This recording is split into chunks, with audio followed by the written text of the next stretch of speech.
I want to thank our sponsor, nextestate.com, who specialize in English-speaking buying, selling, and managing of properties in the German market. They're Berlin-based. You can find them at next-estate.com. For those of you who don't think you're in the business of developing theory, I want you to reconsider that. Because even if you plan to just get a bachelor's or master's in management and then go off and conquer the world, every time you try to learn from your own experience, you're developing a theory. A common language and a good theory is actually a more powerful tool for change than almost anything else that I've found. As we heard in the introduction to today's episode, Clayton Christensen was a huge fan of theory. He always would say that the theory has an opinion in order to take away that subjectivity about whose opinion is it anyway? Where is the source coming from? And I have a few quotes to start us off today before I introduce today's guest. Theory is something we all use, whether we know it or not. Theories are lenses through which we experience the world, and by changing the lens, we change not only what we see, but how we see it. In many ways, the term theory might better be framed as a verb as much as it is a noun, because the body of understanding is continuously changing as scholars who follow this process work to improve it. Theorists often get embroiled in the battles over the validity of theory rather than the outcome of those theories. It reminds me of something the evolutionary biologist Richard Dawkins once wrote when he said, "A formative influence on my undergraduate self was the response of a respected elder statesman of the Oxford Zoology Department when an American visitor had just publicly disproved his favorite theory. The old man strode to the front of the lecture hall, shook the American warmly by the hand, and declared in ringing, emotional tones, 'My dear fellow, I wish to thank you. I have been wrong for these 15 years. And Dawkins writes, we, the students at the time, clapped our hands red. And then he goes on to say, can you imagine a government minister being cheered in the House of Commons for a similar admission? Resign, resign is a much more likely response. I share that quote by Dawkins because it is still the case when it comes to theory in many ways. It's still the case when people share their thoughts that they get attacked.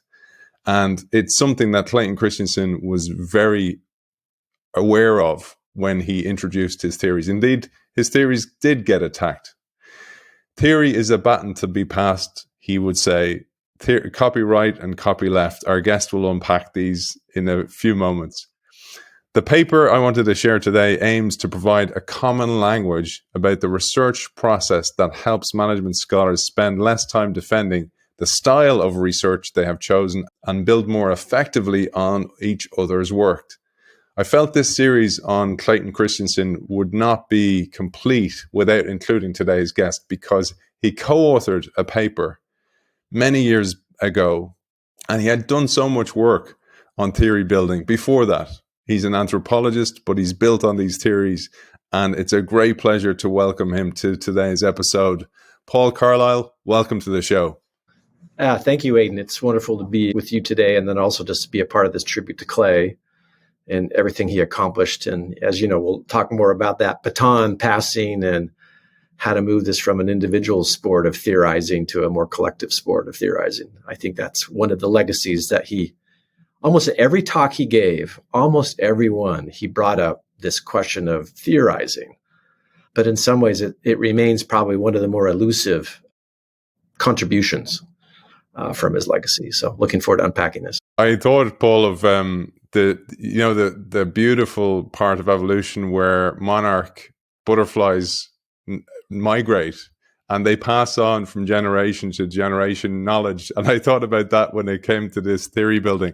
But it's much, much more difficult than that when it comes to humans, as we'll unpack in a little while. But let's start with your relationship with Clay and indeed how you came together to write this paper and then how you built on this afterwards as well. I think it was the first year I was at MIT at Sloan, and he was about to give a seminar in a I think it was a management technology seminar. And this is before the kind of the book. I think the book had been published, the Innovator's Dilemma had been published, but it was before it became anything, so he was still kind of wondering, is this going to be enough for my tenure case? I mean, this was those days. And so that's when I got to know him. And then a couple of conversations we had there is, and of course, I come from I'm trained, a background in anthropology, sociology. I think you'd basically call me a qualitative org theorist. That might be a reasonable category. So organizational behavior org theory. And so when we first started to talk about his theories, the paper with Joe Bauer in 95, the article there was focused on disruptive technology. And of course, I think, that Conversations and Others, and I agreed with him to say, I think disruptive innovation is a better title. So, instead of disruptive technology, because there's plenty of disruptive technology that sits on shelves. So the innovation question started to get at the process of, right, and not just the outcome of the technology. But I kind of teased him a little bit, and I said, but of course, as an org theorist, I'm going to be thinking about how do you construct a disruptive way of organizing or disruptive organization? And of course, this might get into the debate of, can legacy companies actually disrupt themselves? Why is it that startups or newly formed organizations seem to be the only ones, or more likely the ones that generate this disruption? So that's kind of we had that conversation in 97, his evolution from disruptive technology to innovation, but what might it look at like if it was organized? And I think that's kind of where our conversations started to happen, because I think this question of theorizing is the same as my previous work and the work I had been doing around creating knowledge. So how do you think about knowledge and knowing in organizations? So I think that's kind of where they came together. So I think when this project first came to start a conversation was probably 2001, 2002. So his book took off. A lot of people kind of saying, where does it apply? Where does it not apply? Of course, he had already looked at different circumstances. So that we'll talk about the word circumstances a little bit later on. But what is it in disk drives? What is it in steel? What is it in in other environments? So he had already started to think to himself, there's these anomalies out there. How do I explain them? But also, I think as also people started to criticize his work, he was saying, well, then join me in this task. And then this is also about the time when he started the Building a Sustainable and Successful Organization or Enterprise, the BSSE course at Harvard, which became a kind of a thing for 2 decades. It's still taught there now, where he was trying to create a common language in the classroom to say, here's not just disruption theory, but other types of theories that we teach you at HBS and other management places. Do these work? And under which circumstances do they work? So in some ways, I think as he started to react to how people are reacting to his work, as he tried to kind of enroll people, as he tried to make this class a heady theorizing thing, because if you watch certain videos, he would say something like, good managers are good theorists. You can just watch them. They're really good at saying what's core knowledge and what's circumstantial knowledge. They're very good at parsing the difference. And so I think he was on that journey. And of course, so he came back to me, Paul. He says, Paul, I know you've been doing all this work on knowledge. Let's see what we can do to kind of come up with a common way of doing it. And I think maybe another way to think about him is he was a business economist who did field studies, right? So that makes him a bit of a contradiction, right? So he's very qualitative in his stuff, but he also does kind of numeric statistical work. But pure economists don't get in the field. In my case, I was trained in anthropology and sociology, but in the realm of organizational theory and as a qualitative person. But I also did mathematical models in some of my work. So in some ways, we're both both do multiple lenses. We both do quantitative work. We both do qualitative work. So we already had that appreciation. And we were discussing the fact that there's not a common language to talk, because at the time, and this is still the case, theorizing is it's a political conversation. So this might be postmodernism versus positivism, those kind of, big old words. But even today, we live in a world where who's doing the theorizing? Is it Western tradition? Is it, which tradition is being done? So often what would happen is there would be all these political debates, but the actual practical process of doing it was left either undone or not articulated again in a new way, or it existed in 10 different books and 30 different articles over the last 50 years. So I think one of the outcomes of this collaboration was his BSSE course, which then allowed MBA students to engage in this serious business of theorizing and improving the theory. So when they left HBS, they could be, creating their own knowledge as well. So they could, because Clay would often talk about the importance of it's not what you think, but how you think. And then I pulled it into my doctoral classes. And, the paper it exists in about 3 or 4 different forms, fairly high citation in 3 or 4 different forms. But the main people who would always reach out to me or Clay for the article were typically PhD students or faculty at other schools who were trying to develop a theorizing class that was practical and not just in the polemics of the debate of the day, positivism and postmodernism, qualitative, quantitative. We just thought, how do we use theory to solve problems? So I think that's both how we started to talk, but then how it landed in this project. There was also a gentleman working at Innoside at the Institute at the time named David Sundahl, who, like me, also has a training in philosophy. And so that he was a part of those early conversations as well. So I think Clay was really invested in saying, how do we construct this common language to be helpful? There's so much in there that in so many ways we can go. I'd love to, in a moment, come back to you getting there to the point of you having the conversation, because one of the things Clay, famously had on the sign on his door, Anomalies Wanted, and that included conversations. So he welcomed debate over the idea because that made it better, and you talk about that in this paper as well. But I wanted to say something now because you've pressed the trigger for this one in a way. And from this paper, The Cycles of Theory Building in Management Research, one thing I wanted to mention is the value of neurodiversity, or different people from different backgrounds or different knowledge realms or different parts of the world or gender, whatever it might be. Because you say in that paper, one of Kuhn's from 1962 most memorable observations was that anomalies that led to the toppling of a reigning theory or paradigm almost invariably were observed by researchers whose backgrounds were in different disciplines than those comprising the traditional training of leaders in the field.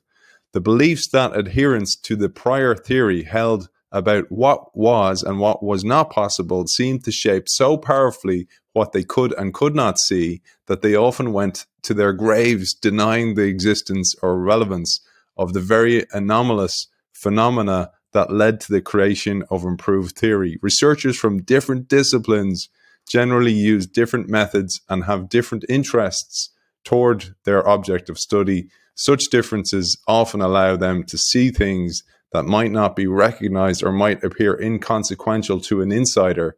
And therefore, you say it is not surprising that many of the most important pieces of breakthrough research in the study of management, organization, and markets have come from scholars who stood astride 2 or more academic disciplines. Beautiful. That was you guys coming together. Yeah. I absolutely agree. And then, it's interesting, in the main paper, we also lead with William James, that tools are some would say they are, they're tools, they're instruments. So it's not theory, big T. I always say, theory, it's small t. So it's a tool. And that's also fits with this idea of, and I think Kuhn also, I can't remember if it was Kuhn who says, physics, maybe it was even Einstein, I can remember, physics changes one casket at a time. And, again, and of course, I think the question becomes now, if you think about the question of innovation, we can't wait that long. You think about big challenges of climate change. You think about big changes of how to make more sustainable projects. We can't afford to wait that long. So I think the question here is, I wrote an article, another 20 years ago around opening up the black box of knowledge creation, right? So there's a black box there And if the black box itself is problematic, knowledge is sometimes a source of and sometimes a barrier to innovation. There's something there we don't fundamentally understand. And I think, maybe kind of part of my training as well is I think there's a tendency to be, I'll say maybe two things. We over-ego knowledge, theorist, the Richard Dawkins example that you brought up. And then we over-cognize. So, we have a penchant for ego and cognition. That's the Western tradition, right? And so I have a different point of view, which is, invention is an individual act. Innovation is a collective act. And so the question is, how do people read each other's minds when they're collectively working together? So this is where the anthropologist in me comes from, which is, so I began the study of knowledge artifacts. So what are the things, if you look at the physical culture, what are the things that people use that represent what they know? What are the things that people use that from another silo or another group of what they know? And then when they come together to collaborate, what happens? Sometimes those create barriers, but then sometimes they fashion other artifacts, a common language, which then allows them to collaborate. And of course, then what you begin to watch as they collaborate, they begin to change. Because you can't just add 2 and 2 equals 4 in this context, right? When you bring people together and start to fashion a common language, things start to transform. So it's not just addition, it's a transformative kind of thing. And so I think that's a lot of the, and now we see the connection between the cycles of theory building and actually the cycles of knowledge that either get trapped as a barrier or become a source of innovation. And then hence, who's disrupted, who's not disrupted. So I often, when you and I first talked, I was thinking, that the theory building, the cycles of theory building is actually thinking about how do we disrupt our own thinking? And again, the question there becomes, again, the challenge of academic contexts are, again, the ego is, there's big ego because there's tenure, there's a lot at stake for individual papers. And so it becomes more of an individual sport. But, as Clay was famous, and I try to do in my own life, is how do you make it that collective, the passing of the baton, and more like a laboratory. But, business education, there's not shared laboratories with postdocs and assistant professors, full professors working together in a more of a collaborative way. So that challenge is somewhat unique to business academics. It speaks to so much of the problems of silos. So in a paper you wrote called Transferring, Translating, and Transforming an Integrative Framework for Managing Knowledge Across Borders, you essentially pull out that, well, most innovation happens at the intersections of different people from different disciplines, including in organizations, different people from different departments who are seeing things from a different perspective, hence a different lens. And it's one of the huge challenges in organizations because we're in execution mode so much. And then we figure out a way that works. And then the tectonic plates of disruption change the landscape. And then we need to think differently. Like you said, I've figured out a way that works. Now you're asking me to change it. And because knowledge is in silos and streamed in some ways, nobody's swimming across swim lanes in order to actually communicate with each other and communicate differently. This speaks so much to your background in anthropology because it's a human part of the knowledge creation. Yeah. And in some ways, the part that's most taken for granted because you don't even see, we know the swim lanes are there, but we have a hard time seeing them. But also the other question too is the swim lanes are functional as well because you do need specialization to do your job well. So in some ways, this is back to the problematic nature of knowledge is also like the dilemma for the innovator, right? How do I take from the old, which is useful, but also blend it with the new? And that's kind of one of the big paradoxes. So one of the things that I did when I came into my own background, kind of anthropology, and then when I married it with organizational theory, was to say it's and this particular word's not mine. This comes from Lee Starr and Jeff Bowker and a few others. This notion of infrastructure. Now, if this was a conversation about IT, we say, we know what infrastructure is. But in a sociological sense, they think about infrastructure are two things. There are actors and there are artifacts. And those artifacts could be a spreadsheet. They could be a piece of traditional technology. They could be a piece of paper that I would write on. They could be anything symbolic. So the question is, all of reality are just those two things.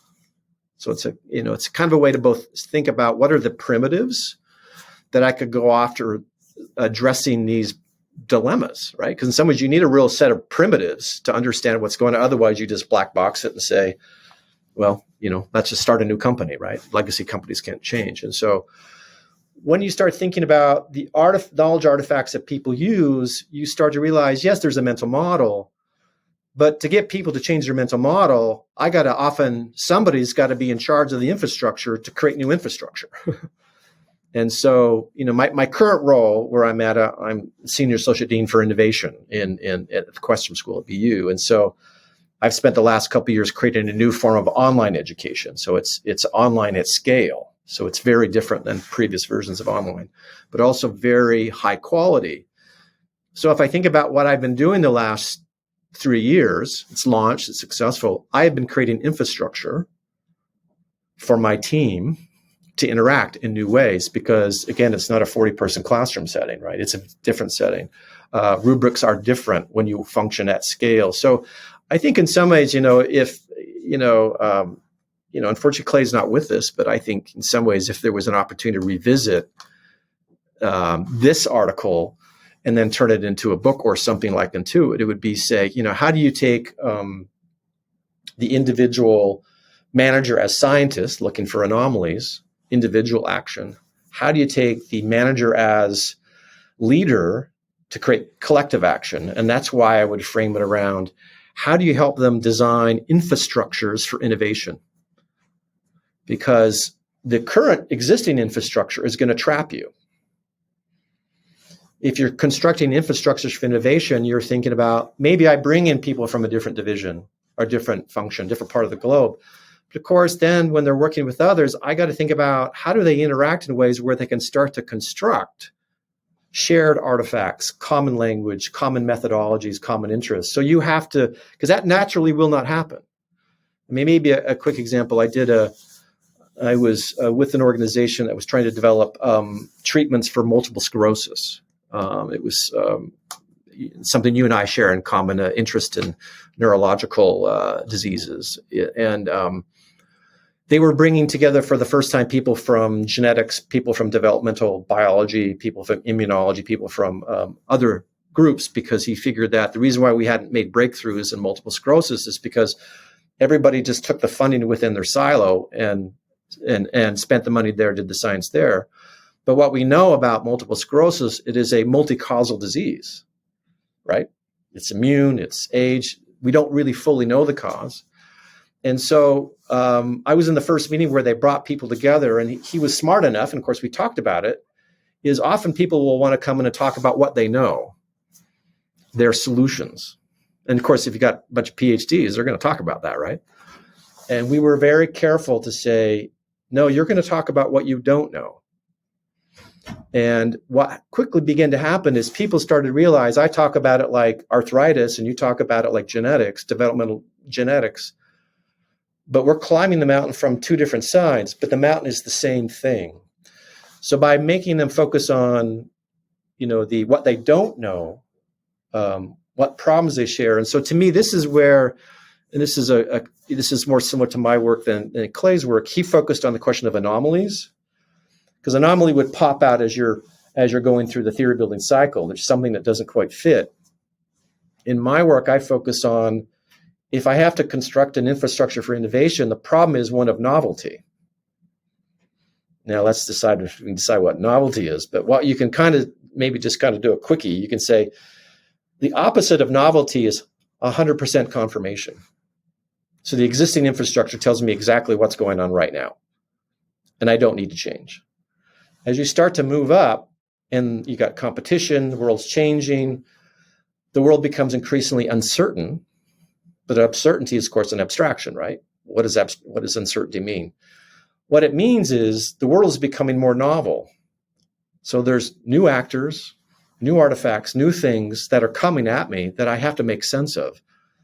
But I have this existing infrastructure that is confirming what I currently know. And again, this, now you can hear Clay in your head. You can say, the data we do have is about the past. How do we see around the corner? How do we see the future? So the word novelty is a constant reminder. I have to attend to the construction of an infrastructure to see the novelty.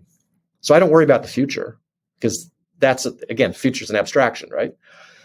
I think about, who do I need to have in the room as a source of novelty? What artifacts might they bring?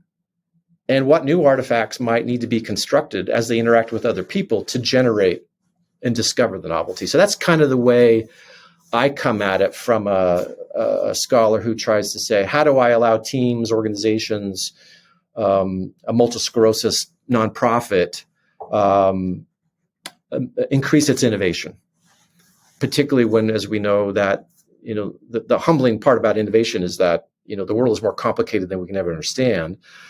And so we do have to bring people from different places to do that. So in some ways, I can't figure it out, but I can create a process that helps a lot of other people figure it out. And I think that's kind of has been my focus since that work with Clay. I wanted to share your 3T framework, because this is about knowledge management across boundaries in organizations or across fields. And it made me think of one thing, though. First was, even when we talk about a common language, what many people, if you run a workshop, for example, and you even say that, many people think it's jargon or the language that each silo, say, uses. But we think in language as well. And language, in a way, we create these stories in our mind that become theories, that they become the lenses through which we see things. And I find it so useful when you, for example, say there, identifying a common problem is a common language, because it's like, oh, look, this, we all have this. And then you get people onto the same page. So Paul, I'd love if you talk to the 3T framework, and then we might juxtapose it with the framework that was in that paper to show how things have changed as your knowledge has changed over the past while. In some ways, the framework functions as a couple levels. It is both a way to navigate the world. So think about it as a heads-up display. How do I use to navigate? Because I might have to think about, if I'm assuming when I'm interacting with somebody that we have a common language, and we start to talk the same, but when do we start to realize that actually the common language is, we think about Six Sigma. Think about Six Sigma as a very precise numerical number, right? But if I'm at corporate quality versus I'm managing quality inside my division, the meaning of those words of that number is different. Because, if I have to hold Six Sigma 24/7 every day, and I don't have the budget to maintain my human capital, but the corporate person is saying, hey, why can't you maintain that 24/7? You're going to have a negotiation about the budget. Yeah, so the question is, this is where the question of, even though the language is the same, sometimes and so this is where we start to kind of move up the triangle. So if we have a common language, we think that's sufficient, then we just transfer knowledge, right? But once we start to realize that's no longer working, again, the Six Sigma example, then we just have to say, are we using the same method? That Six Sigma is calculated the same, that's shared. But yet, if I'm on the production line versus corporate quality, the associated methods with that, on what the implications, what Six Sigma means, are different.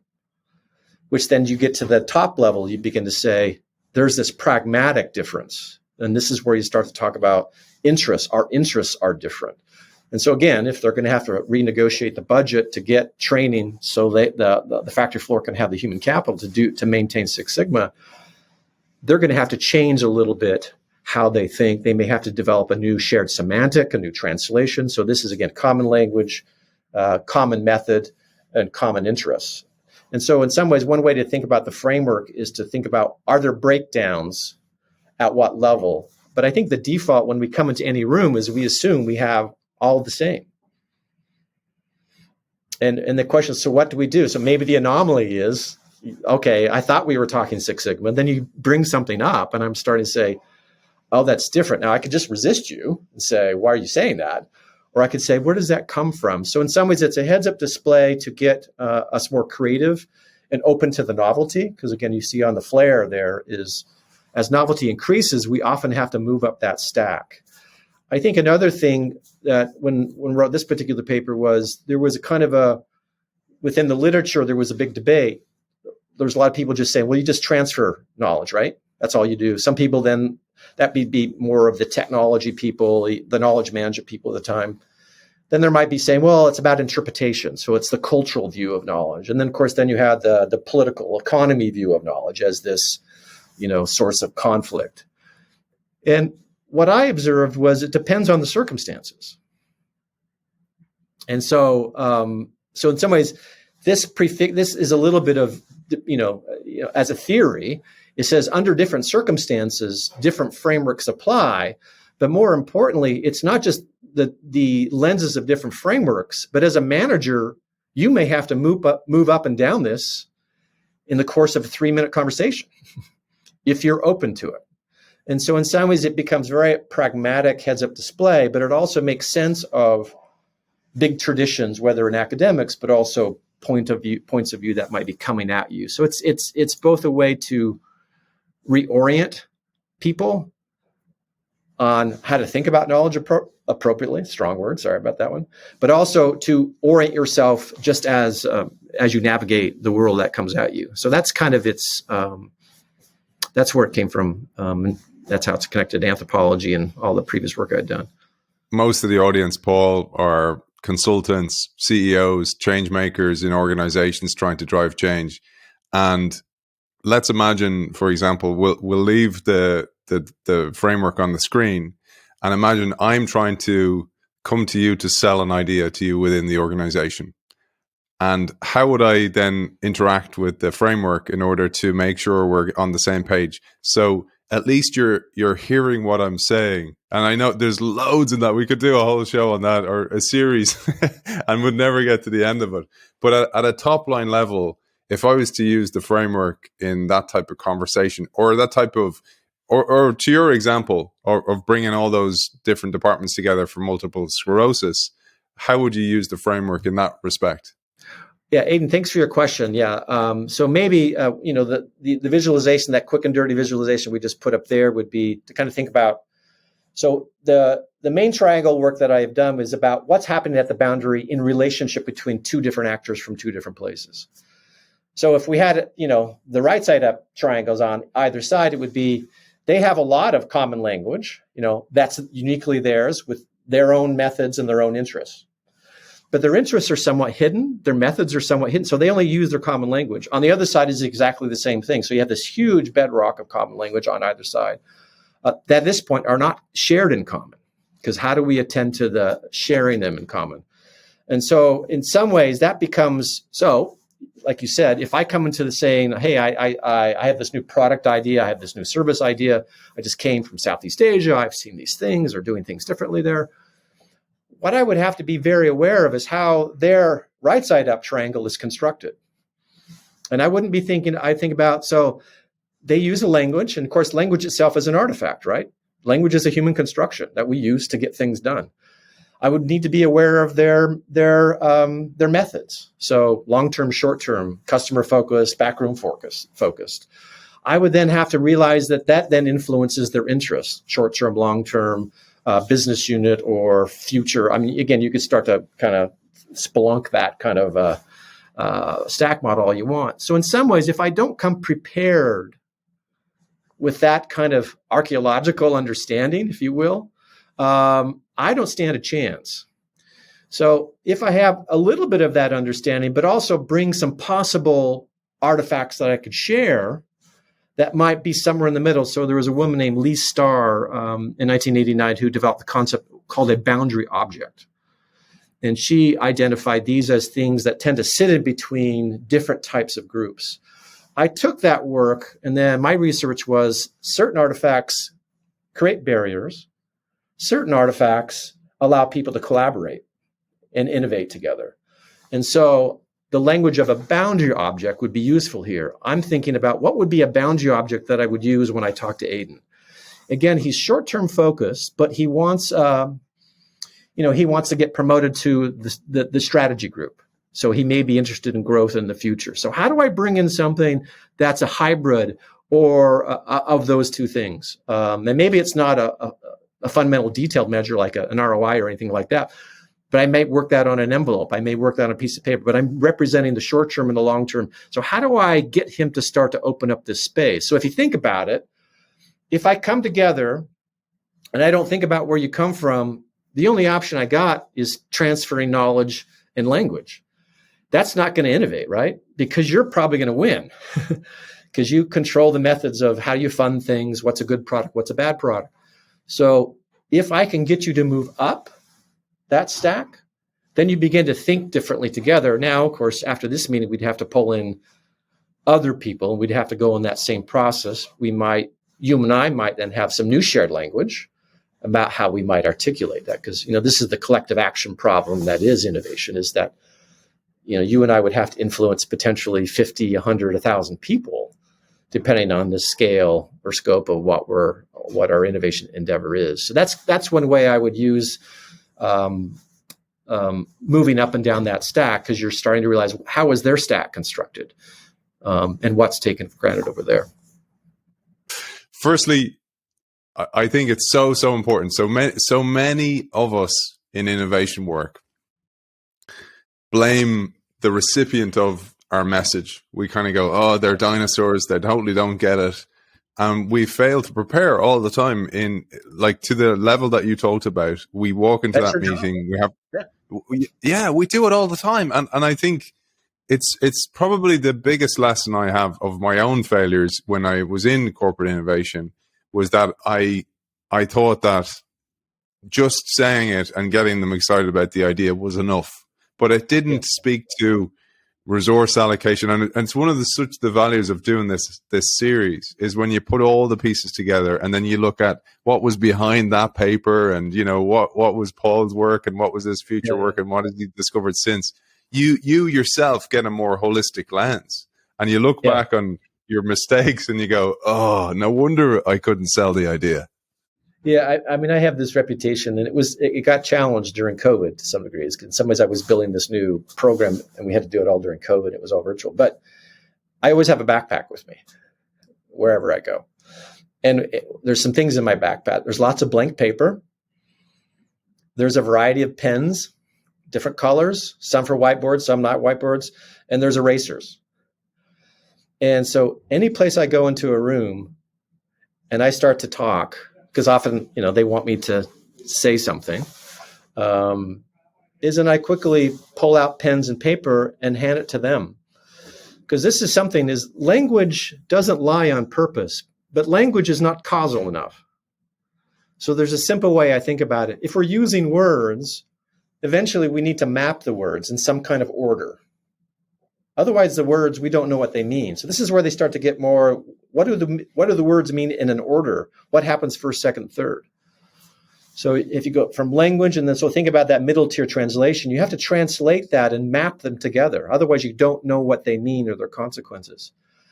And then the top layer is, how do I go from language to a mapping, a method, to creating a model? Now, why do I use the word model? Because sometimes once you and I then say we had to change the UX, right? Maybe that was the thing I had to convince you to change the UX.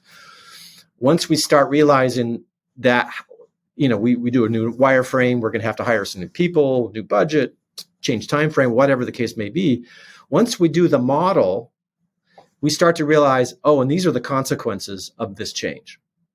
So if we really want to innovate, again, budget or a new person, or I'm personally going to oversee it, or you're personally, that's the decision that's made. And so I think a lot of the question here around is we traffic in language because we have to. That's a key building block of basically human collaboration, cooperation. But often we stop there. And the only people who have the luxury to stop there are people who are currently powerful, right? Now, they won't be powerful much longer because disruption, you call it, is going to come in on. But that's the only. But if you're trying to disrupt, if you're trying to innovate, you can't just use language, because that's not going through the translation and the transformation that would have to occur. Because again, if innovation is a collective, endeavor, not an individual endeavor, then you have to enroll other people. And I think and the part of it too is, but you also then learn a ton while you're enrolling other people. You change your language, you change the causal or the mapping technique. You learn a lot about, okay, that's why Aidan is resisting me, because I didn't know that about how his budget cycle. His budget cycle is every 6 months. Okay, that's going to maybe change how we do this, and we make some adjustments. So all of that is revealing the infrastructure. I'm going back to that language. The infrastructure is actors and artifacts. And so we're engaging in revealing it, raising it to the surface so we can deal with it, and then adding new infrastructure so we can drive the transformation. And then, again, I'm going to use the word novelty again. It's one of my favorite words around, because that's how you go into novelty, right? Novelty doesn't knock on your door and say, how you doing? You actually have to create it, because it's this paradox of you discover and you create it. Because Aidan and I are having a deep conversation. We are discovering this together. I love it, Paul, and it is so difficult. And again, you mentioned there, innovation is a team sport. You need not only other people to carry the idea on and build it, for example, but you also need, as we said, all the different actors from different backgrounds, different neurodiverse backgrounds, so they actually see it differently and they can identify chinks in the armor early, so you don't go and build something and then realize, oh, it's not possible with regulation. And again, mea culpa, and I'm sure it's the case for so many of our innovator listeners, is we try to force it through and we try to fly under the radar, and we use that term, let's ask for forgiveness, not permission. And that has its place, but you will always come to a stumbling block and it could kill the project. And I think the biggest thing I've learned from doing the show and all the work we've done shows recently on language, we've done shows on empathy, is when you try to see things from the person you're trying to sell the thing to, their perspective and their resource allocation, you totally frame it differently. Because you can kind of go, look, if we did this, I actually think this could help you achieve your goals. Then the person starts listening, because now you're speaking their language. And this brings us to then nicely as a segue, I think, to go, okay, let's talk about then theory building. Because if I, and here it's interesting actually, and I love to show this to, I mentioned earlier on, to contrast it to your diagram, to show the diagram from that paper you co-authored with Clay, and maybe you'll talk us through that. So this is, I want to build a theory, and this will be of particular interest. As you said, many people who are PhD doctorates or candidates reach out to you and they're kind of going, asking you about this work, and I can see why, because it's about theory building. And I wanted to just say, just like the innovator who has an idea and doesn't want anybody to crap on that idea and destroy it early, so do we do with our knowledge. We have this theory that we hope and work on. This is breakthrough. This is great. I don't want anybody to chip away at it, but it's only through the chipping away at it that it actually makes it better. So a lot in there, but I'll share this diagram, Paul, and please talk us through this, because it looks different and it's the opposite direction, of course, but maybe you'll talk us through what this means. Yeah, so this is, in some ways the models are similar, but they're not. But I'll get to that in a second. But I think in some ways, if you think a little bit about, this is an approach to say the world comes at us, because in some ways the purpose of theorizing is to understand empirically the world, right? And so this is why you start with that base layer. The first thing that you do is you go out and observe what is possible, right? So whether you're doing marketing or you're doing interviews, or again, you're a PhD student looking at, the impact of AI, right? There's a myriad of things you could do with that. And so again, in the effort to be pragmatic, much like my framework was to be pragmatic around how would a manager go up and down that stack, this is pragmatic about, so where would you start? Whereas the other stack model, mine upside down, is saying, here's all the possibilities. You got to figure out where you're at a given point in time, right? That's a little bit of that. Whereas here saying, let's start from the basics of let's describe the world. What is the phenomena? And then typically when we describe it, we start to kind of think about, well, how do we categorize it? Is it AI? Is it an algorithm? Is there a distinction between, is there proscriptive AI? Is there prescriptive AI? Is there descriptive AI? So that's occurred in a lot of those debates. So you start to categorize things. And then if you're doing, in this, the statement at the top around the question of statements of association, sometimes we might call this correlation. These are typically in larger N studies, typically. So you've done the observations, you have these attributes from the middle around these categories, and you're saying, what's associated with good outcomes. And so you're kind of looking at correlation. Statistics typically gives you correlation because it's working with large N's. And so this was the effort to say, this is how the typical research method could be taught. So if you go to a research methods class and PhD course, this is how you do it. And then, of course, then it gets to the question of, but as you start to do more observation, you might say there's something that is anomalous. There's something that it didn't quite explain. And so then it becomes a cycle. So now you go back down and you say, maybe I go from disk drives, I go to steel, or I go to healthcare, or I go to, so again, you think about Clay's life, right? He's going from industry to industry and doing this thing. So this is this would be the basic process that an academic, a PhD student would go through. But this is the process he's taking his Harvard second-year MBAs through. He's realizing, you can do some observation. What do you think about jobs to be done, right? Is this thing doing the job to be done? How would you know? And what's it correlated with? But he often would say but that's not good enough. Because for an academic, you can say, on average, large companies should do this and not do that. But of course, the world is not an average. You are a particular manager in a particular company in a particular division, so you can't do average action. And you have at your disposal resources and people that aren't on an average distribution, right? You have some of these and some of those. So this is where you start to get to this other part of the framework. This is where we move from describing the world to how do we be, in this paper, he used the phrase more normative. Another phrase that we could use would be, how do we move from describing the world to prescribing? And so that's where you get the double triangle. And that became, when we first worked on the paper, we only had the one triangle because it's a very generic process of how you go about it. But we felt the need to add the second triangle because we wanted to say, it's not just enough to describe, we can do better, right? Going back to the original thing, whether it was Einstein or, we can't afford to go one grave casket at a time. The world cannot afford that. We have to move faster in terms of how we innovate through diseases, through climate change, sustainability. So we owe the world more than this. And so then the second framework became a way to say, so it's not simply statements of correlation, because correlation is a good enough thing to publish in an academic journal, but it's not enough to give advice to a manager or to a leader or to an organization. And so this is where, again, normative theory, or you could even use the word more prescriptive, is, okay, let's go back at it again. But let's look at it in different circumstances, maybe business unit 1 to business unit 2, product development team 1, product development 2, or pre-digital age, post. So you could think about where you would get your comparisons or your different circumstances. And so here we would we would repeat the cycle.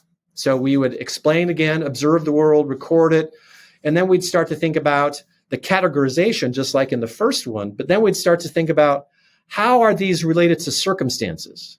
Because this is kind of, and this could be more clear in the paper, is, and when I teach my students, I always ask the question, if you're talking to people who live in different circumstances, if you're an executive MBA program or something like that, often what they'll do is they'll talk about how they're different sometimes. And I typically force them to say, talk about how you're the same. Production is similar. So when you start to talk about how you're different, you realize it's the difference in the circumstances. You have more expensive labor, cheaper labor. You have more digitization, less digitization. I mean, you could start to say you're in Vietnam versus you're in Canada. Again, you could go to where the source of the variety, the potential innovation, right? Those are sources of novelty out there. And then you begin to understand, how are the circumstances different? And so this is where you can begin to say, if certain things hold true, no matter if the circumstances change, then it's highly causal, right? If, as the circumstances change, things are quite different in their outcome, then you have to update the theory to say, do I have a new set of categories? Do I have a new set of principles to explain this larger set, this greater variety of circumstances? So that improves the theory. And of course, by improving the theory, if you can explain more circumstances, then you potentially have a more powerful managerial framework. So I hope that gives you kind of an example of how you. And so in some ways, I don't want to directly map it onto mine, but given our previous conversation is, if you're going to say, how do I learn from Southeast Asia? What do I observe? How do I categorize it? And how do I begin to frame the causal thing? If I understand how that relates to your current, how you describe the world, how Aidan sees the world, that then begins to be similar to our previous conversation. I got to understand your infrastructure. And if I understand that, I'm more like, so this would be kind of like, this is the research methods you would use as a manager to build your argument. And then if you use the other 3T framework, this helps you see, I could have all these possible conversations from the research I've done. And I think, Paul, it's so helpful beyond that. So if I got that idea over the line, and then I use the same high level framework in my mind, say, as a lens to go, well, this is the same as getting MVP to market. And then I get it to market, and then I take it down again and I iterate it again, because everything changes. And for example, you mentioned there are circumstances, and we'd come back to that term. I thought about how in Disrupting Class that Clay and Michael B. Horn, who was a co-author on that, he will talk about in the future, is there was a phone called the Grameen phone, and it was released in India. And if we think about the value of a phone, we're thinking it from our current circumstances of, it's to, check social media or check emails or communicate, pay a bill, whatever it might be.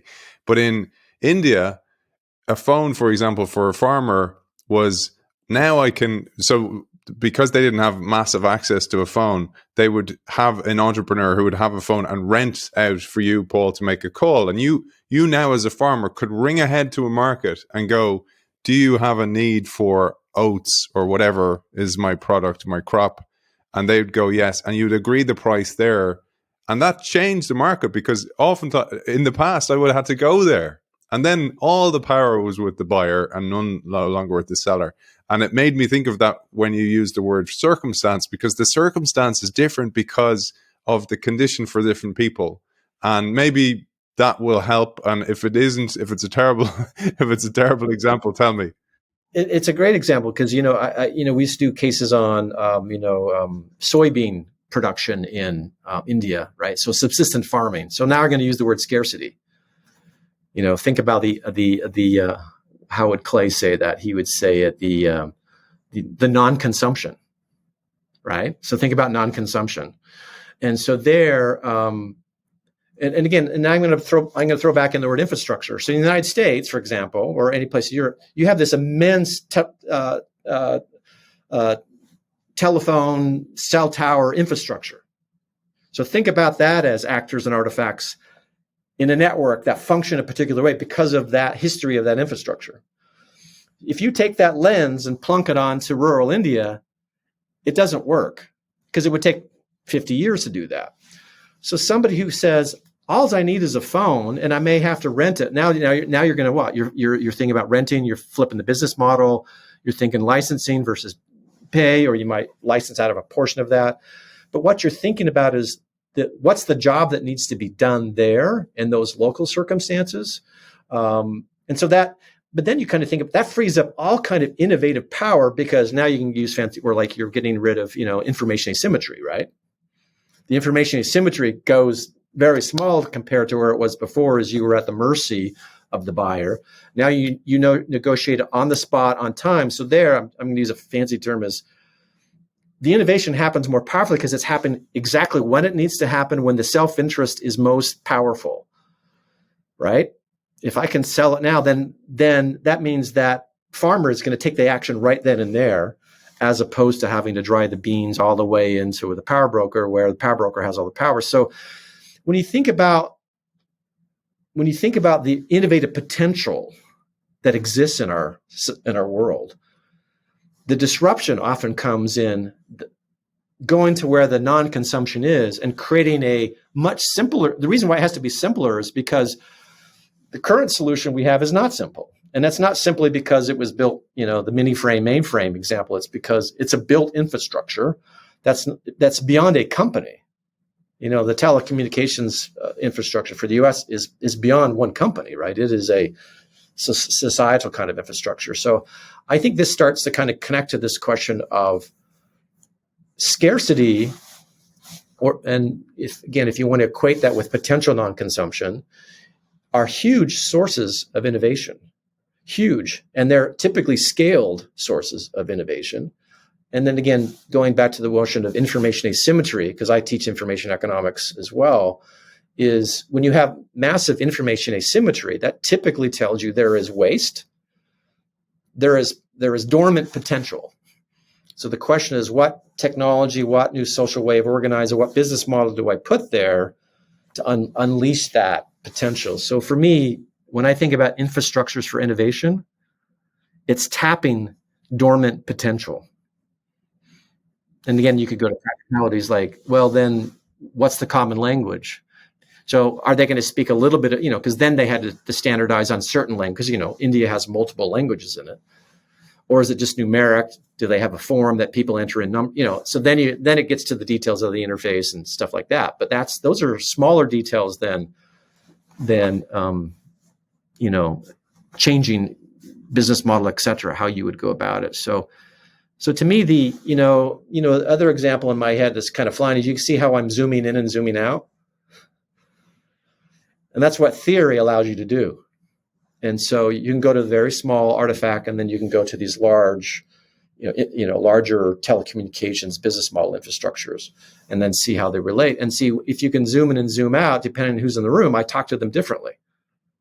That's the skill that you have to have as a leader in innovation, is you have to be able to zoom in and zoom out.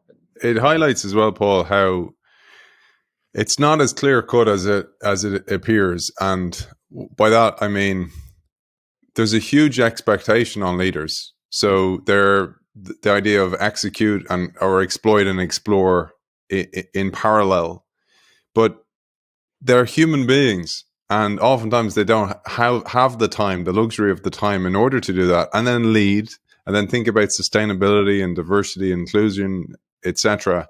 There's so much on a leader's plate, and the reason I say that is, therefore, you need to have all the boundaries. You need to be boundaryless as an organization in order for people to communicate. And yes, their individual language for those different silos is important because they need to function there, but they need to be able to communicate and knowledge share, etc., which is why I think this work is so important. And I wanted to, again, shine a light on it. And maybe you've a thought on that, but I wanted to highlight something, because I thought about how a certain book can all of a sudden be a meme within an organization and create a new framework of thinking, etc. But also, so can a fad. And you address this in that paper with Clay. You say, fads come and go when a researcher studies a few successful companies, finds that they share certain characteristics, concludes that he has or she has seen enough, and then skips the categorization step entirely by writing a book asserting that if all managers would imbue their companies with those same characteristics, they would be similarly successful. When managers then apply the formula and find that it doesn't work, it casts a pall on the idea. Some faddish theories aren't uniformly bad, you say. It's just that their authors were so eager for their theory to apply to everyone that they never took the care to distinguish correlation from causality, or to figure out the circumstances, that word again, in which their statement of causality would lead to success and when it would not. Efforts to study and copy the best practices of successful companies almost uniformly suffer from this problem. And I say that because I'm a consultant. Many consultants do this, force best practices on an organization when they are in totally different circumstances. Yeah, and I think that's, we had a title, if you even searched on Google, you might find it. I remember the title was kind of managerial malpractice. So we were kind of putting it into kind of a doctoral, a health setting is, if you were prescribing X and it wasn't thought through or wasn't looked across circumstances, you could be accused of malpractice. Now so at best we're accused of being faddish, but maybe malpractice is a more rigorous terminology. So, and I think this goes to not only moving up sufficiently up and down, from the descriptive to the normative or the descriptive to the prescriptive. That's hard to do individually. That takes persistence. And that, and now as we talk about Clay, one of his absolute superpowers was his persistence. He was so disciplined. He was both hard-nosed and humble at the same time. But that's what's required, the persistence to go through this cycle again and again. You got to be hard-nosed about it, but you got to be humble about it because you're doing it because you want to be surprised. You want to do it because you want to improve it. So I think that's why he was so committed. If you look at pretty much every talk, almost every talk, there's an element of this paper brought up in it because I think a lot of people couldn't really understand him because that was his heads-up display. That's the way he navigated both in a hard-nosed way because the world is a serious place. You got to do right by this world, but also this humble way. And I think, one of the challenges that, in some ways got a little easier as his fame grew, then you have more co-authors. So other lenses, different phenomena, because remember, those are some of the key characters from the paper. How do you have the lenses of different disciplines? How do you study, phenomena inside phenomena? So levels of analysis, people from very different contexts. So if you look a little bit and it's not in a, rational order, but if you look at as his book started to be written, these were with people who increasingly were very, very different from him, had very different backgrounds. And so he was persistent in doing that, but persistent in trying to learn as much as he could to kind of improve. I think, the MBA class and those who are, it's continued to be taught. He created a community there of, I'll call them manager scholars. Let's just use that, we'll use that word. But I think it was harder to convince other academics to participate. And again, then we go to the questions of ego and individualism and tenure processes. The academic world is very individualistic because, somewhat by its incentives. I think maybe something Clay and I also share in common. I was an entrepreneur before I became an academic. And so became an academic, have been somewhat successful, got all the things done I need to do there. But now I'm an entrepreneur inside of higher ed because, higher ed is not, from my perspective, is not delivering enough value. And so, where's the scarcity? So if I can teach a class to 500 and the quality is just as good as I could to a class of 50, you open up all kinds of possibilities. But the quality's got to be there, right? That's the innovation part. Is online education can scale, but online education as a quality experience has not been achieved very effectively because again, we treat it as a volume problem. I could just educate more people. It's like, well, but if I have a classroom of 500, how do I turn that into a learning network? So if I know enough about people and if I give them technology to share problems, right? And if I construct the curriculum to set that possibility up, which is a different way of teaching than you would in a 50-person classroom, the infrastructure potential of innovation. Now I'm equating the word innovation with learning, right? Which it's not a drastic difference, right? Innovation is learning. Learning from as many people as you can. Again, you got to commercialize it, but so that's kind of where I'm at right now is trying to release that potential, which is dormant because we've we use an existing sustaining, if you go back to Clay's language, that's a sustaining innovation, right? And I think online is still mostly untapped in terms of using it uniquely, not just for volume. Well, you absolutely nailed my sweet spot. There's a quote by William Pollard, the clergyman, in 1888, who said innovation and learning go hand in hand, because it's not just learning, but it's unlearning. It's cleaning off the lenses. It's removing the lens. That lens didn't work. I often think about that cycling up and down of the triangle as oh, I thought that lens was work. It's no good. I have to clean it up, or some parts of it are good. I need to just maybe remove some scratches or add a little bit of a tint to see things differently. Paul, I have a couple of quotes that I wanted to finish on. Before I do, I wanted to just give you an opportunity to share where people can find you, find out more about your work, more about your papers that you've written before and after, because you've built on this considerably. Yeah, so I'm currently a professor at Boston University at the Questrom School of Business. Been kind of in the dean's office under that role for the last 8 or 9 years. I wrote a book around, disrupting, reimagining higher education, business school education in 2016. And that's built a lot upon my work around open innovation. That's something that Clay didn't always, but he acknowledged, right? Greater openness is a good thing. I did a lot of work with a gentleman at HBS, Karim Lakhani, when I was still at MIT. He came and introduced me to open innovation, because at the time I had been studying Ford and more traditional legacy closed models of innovation. So in a lot of my work, a lot of my work in the context of the dean's role has been to use principles of open innovation to drive change within higher ed. And because one could argue that higher ed is a closed system. Yeah, we share papers, but in some ways it's a closed system. And so how much say do people have in the pedagogy? Can you action learning was one of the first things. Do we allow companies in?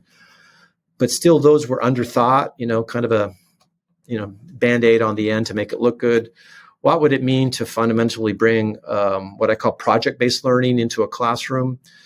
And then we get, going back to my stack model, which would be but that's going to require change, right? I'm going to have to transform my knowledge. So the question is, how do I enroll faculty to teach in that? So I start saying project-based learning. And they said, but it means and has consequences a different way. And then they start to say, how do I do this? How do I grade?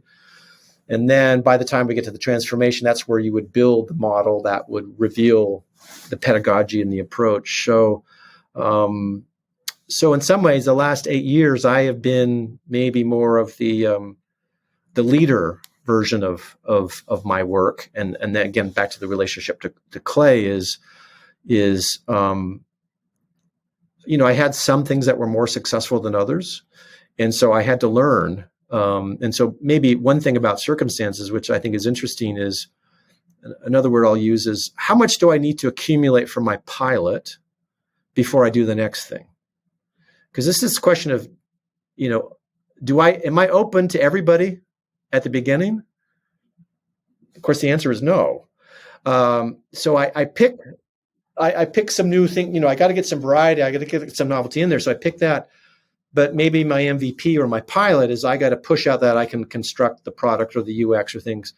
Because then if I can take that, and I think it's even, that's why you don't need a giant. If you have a giant budget in the beginning, you may try to do too much. And by too much, I mean, you can't be everywhere to transform and create the new infrastructure everywhere you got to be. And then people will kill it because partly you haven't been able to get them to change their thinking and to change their knowledge. So I think a lot about temporally, how do I accumulate with each of my, so I call them business experiments, as I move myself to try to scale. So that's one thing I've learned, is to think about the temporal journey that I'm on. Sounds like we've another show on our hands in the future, man. Yeah, but and Clay wrote a lot about higher ed, right? And I think if he was here, he would say he thought it would happen a little bit faster.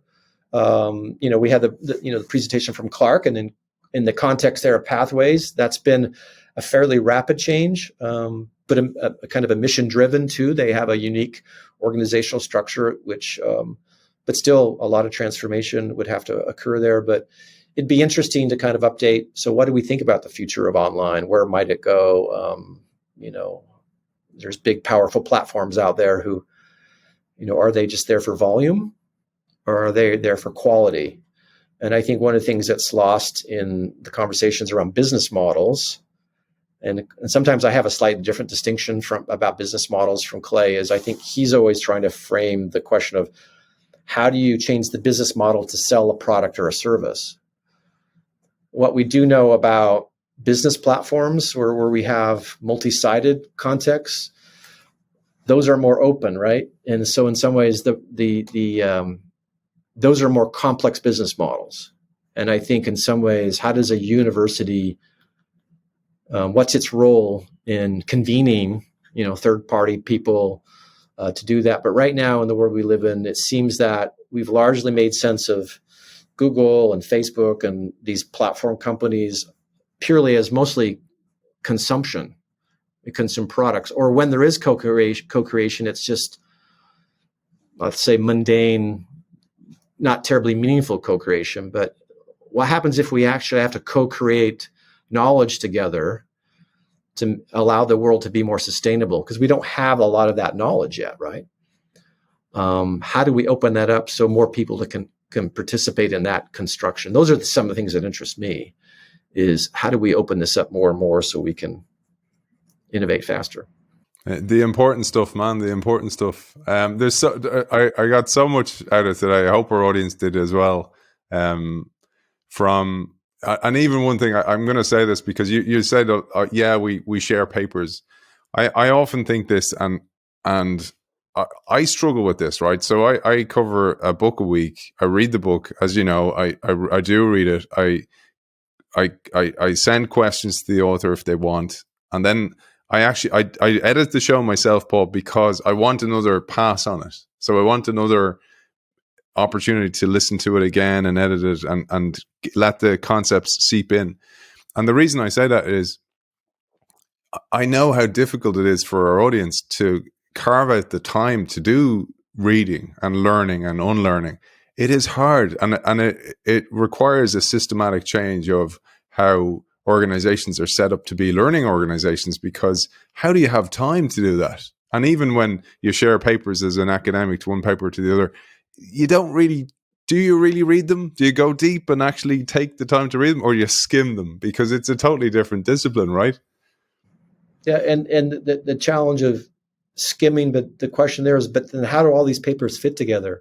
Because in fact, one of the a version of this paper, which we published in Academy of Management, Education and Learning in 2009, of this paper we're talking about here, was framed around how does this impact education itself? So it had a little bit more of that focus.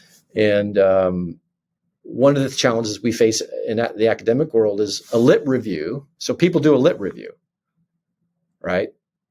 And that's a stand-in for the theory. But it's really just a compilation of names, and maybe in historical order, maybe not, right? But it's more of a signaling device. I've done my reading, but it's not a signaling device as I'm a real serious thinker. Now, again, going back to the cycles of knowledge building, there's very seldom do you get from reading the lit review or even the theory building section that they've done any of that work. And so, so part of, I think, particularly Clay, again, and my interest was to say, we have to take our vocation as academics more seriously. Here's an approach that you could take, but more importantly, if yours is different, but be more rigorous, but more important, how do we do this together? So if we are reading the papers, how do we connect them? How do we learn from each other? And that's a struggle, as you well know. I mean, it's more of a struggle in academics as it is than it would be in a company. I mean, company has its functional silos and its delivery dates, but it doesn't have. There's more of a collective incentive for success in companies, than there is in an academic setting. Yeah, it's certainly easier to hide, if you want to put it that way, or be isolated in an academic setting. I have two quotes that I picked, Paul, that I think really speak to the spirit of what I wanted to get across today. And then I'm going to leave it to you to say your final word on Clay and maybe on this work as well. The first quote is by Sir Ken Robinson, who passed away in the last few years as well. He said, "If you're not prepared to be wrong, you'll never come up with anything original." I love that quote. And then the second is by you and Clay in the paper, where you say, "Often no model is irrefutably superior. Each seems able to explain anomalies to other models, but suffers from anomalies to its own." I thought that was a great way to finish from me. But what about you? What's your final word on Clay and maybe on this episode today? Yeah, I mean, these are, I think in some ways this paper with Clay was well accepted by the younger academics because they needed a pragmatic roadmap on what their vocation is.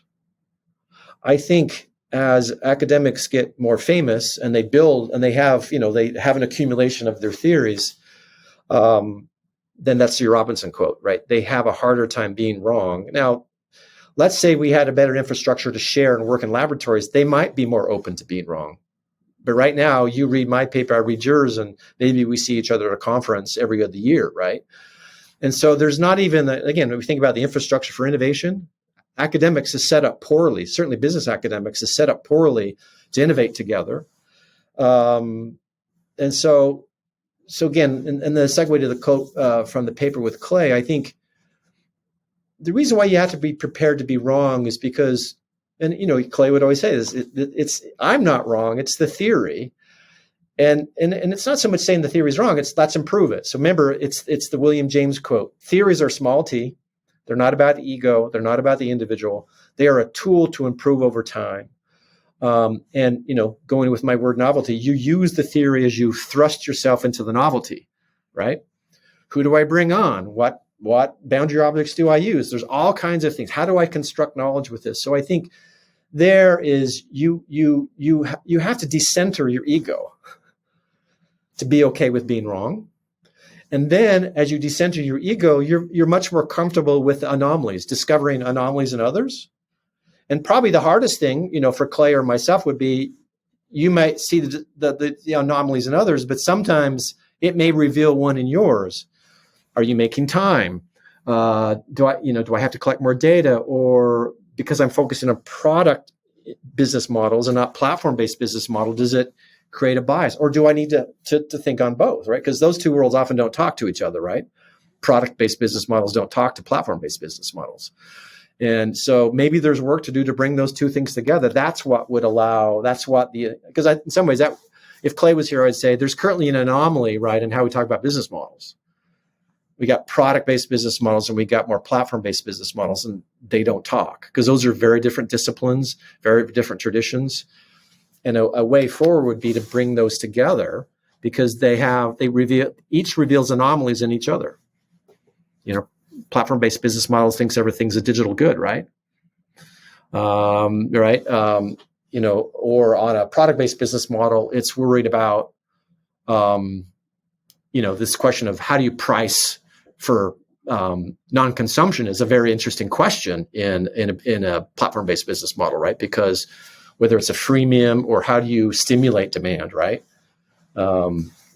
There's some elements of non-consumption in there that is a different way of thinking than you are if you have a product-based business model. You think about non-consumption somewhat differently. So I think those are huge opportunities. Who's there to do that work, right? I mean, if Clay was here, maybe this is a segue, right? If Clay was here, now you need two Clays, right?